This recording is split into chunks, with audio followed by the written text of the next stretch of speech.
Okay, let's hear it. Okay, so I would start the story a little further back.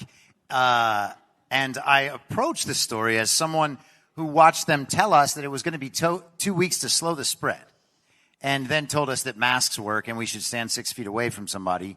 And then told us that a man who died of fentanyl was killed by a police officer begging for his mom. And then that Breonna Taylor was shot while sleeping in bed. And that Jacob Blake tried to kill police with a knife. And then Joe Biden got 81 million real lawful American votes.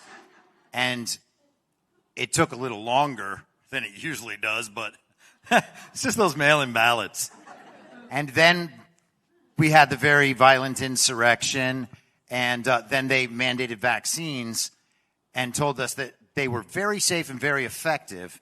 And then they appointed and confirmed a woman who's lenient on pedophiles to the Supreme Court.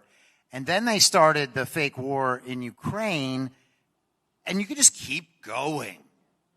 And so when you do paragliding go-karts 6 months ago, and then you tell me that Iran, from its territory, a country who has been beset with color revolutions, shoots hundreds of missiles and unmanned aerial vehicles at Israel, and we're going to just watch it for 2 or 3 hours while they're... Oh, are they in the air still?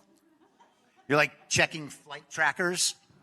And then the entire attack misses because the United States and the UK and Saudi Arabia and Israel send fighter jets up there who take them all down.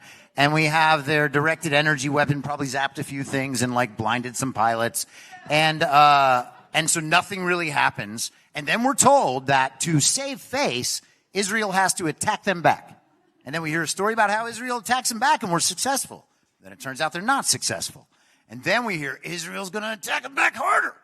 And then they send a plane up there, and the most recent story we have about it is that a nuclear-equipped aircraft was shot down by the Russians. So, no, it's not true.